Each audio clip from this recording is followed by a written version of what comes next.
বাসন্তী মিম আপনি লিখেছেন, এই দুনিয়ায় যে যত বেশি খাবে হাসরের ময়দানে সে তত বেশি ক্ষুধার্ত হবে। কথাটা সত্য কি না?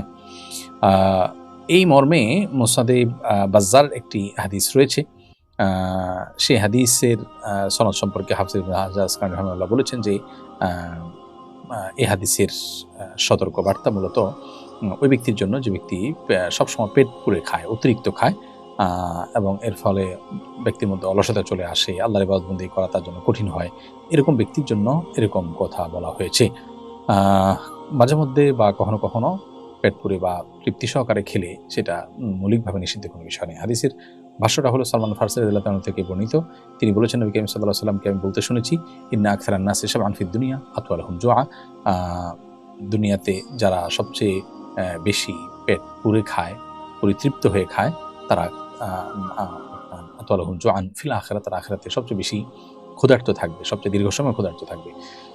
তো এই ধরনের হাদিস আরো বিভিন্ন বর্ণনা রয়েছে এবং হাদিসটি আপনার হাসান পর্যায়ের এবং এর আরো বিভিন্ন শাওয়াহিদ অর্থাৎ এর সমপর্যায়ের আরো কয়েকটা বর্ণনা রয়েছে। মৌলিকভাবে হাদিসটি গ্রহণযোগ্যতার লেভেল পর্যন্ত যায়, তার মর্ম অন্তত গ্রহণযোগ্যতার লেভেল পর্যন্ত যায়। কিন্তু এখানে উদ্দেশ্য হলো যারা সবসময় পেট পুরেই খায় এবং অতিরিক্ত পেট পুরে খাওয়া, এটা মানুষের আলস্য ইত্যাদি আনার কারণে মূলত হাদিসে উৎসাহিত করা হয়েছে। মৌলিকভাবে মাঝে মধ্যে পেট পুরে খাওয়া বা পরিপূর্ণ পেটে খাওয়া নিষিদ্ধ নয়, তবে পেট খালি রেখে খাওয়া এটাই হলো সুন্নাহ এবং নবী সাল্লাল্লাহু আলাইহি ওয়াসাল্লামের আদর্শ, এবং এটা আমাদের স্বাস্থ্যের জন্য অধিকতর উপযোগী। নাদিয়া জাহান আপনি লিখেছেন, আমার বড় বোন বাবার অমতে বিয়ে করে ফেলেছে।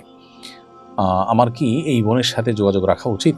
বোন নাদিয়া, আপনার বড় বোন বাবা মায়ের অমতে বিবাহ করেছেন। ফুকাহে আহনাফের মতে প্রাপ্তবয়স্কা মেয়ে বাবা মার অমতে বিয়ে করলে বিয়ে হয়ে যায়, যদিও অন্যান্য ফকিহগণের মতের ক্ষেত্রে ভিন্ন। তারা বলেন যে আইয়ুমা ইমরাআতিন নাকাহাত নাফসাহা মিন গায়রি ইযনি ওয়ালিয়্যিহা ফানিকাহুহা বাতিলুন। কোনো ব্যক্তি, কোনো নারী যদি অভিভাবকের সম্মতি ছাড়া অভিভাবকের অমতে যদি বিবাহ করে তাহলে তার বিয়ে বাতিল। তো অন্যান্য ফকিহদের মতে তার বিয়েই তো বিশুদ্ধ হয়নি। আর ফোকায়ে হানাফের মতে, যেহেতু বাংলাদেশি বিষয় এবং হানাফি থট ফলো করে থাকেন, তিনি হানাফি থটের অনুসারী হিসেবে তার বিয়ে বিশুদ্ধ হয়ে গেছে। বাট এর কারণে আপনি আপনার বোনের সাথে অভিমান করতে পারেন। বোন যে বাবা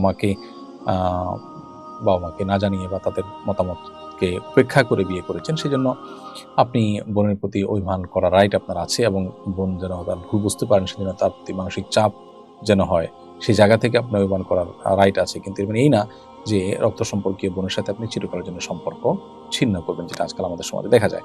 ভাই বোন কেউ এরকম কোনো কাজ করলে তখন সারা জীবন বা দীর্ঘকাল পর্যন্ত তার সাথে কোনো যোগাযোগ রাখা হয় না, সম্পর্ক ছিন্ন করা, এটা উচিত না। আত্মীয়তার সম্পর্ক ঠিক রাখা এটা আপন জায়গায় আপনার কর্তব্য, সেটা আপনাকে করতে হবে। এবং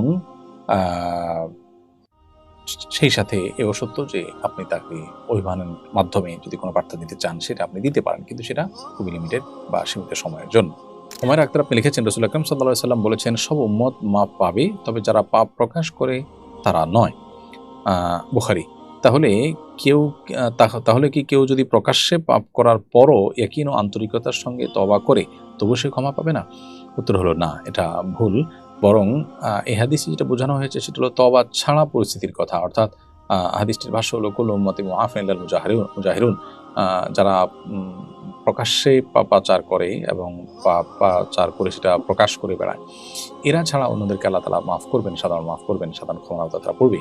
আর এদেরকেও তওবা করলে আল্লাহ তাআলা মাফ করবেন। তওবা করলে মাফ হয় না এমন কোনো গুনাহ নাই। এমনকি শিরকের অপরাধও করার পর যদি কেউ তওবা করেন, সেটাও আল্লাহ তাআলা মাফ করেন। অতএব এখানে উদ্দেশ্য হলো যে তওবা ছাড়া এই জিনিসগুলো মাফ হয় না, হবে না।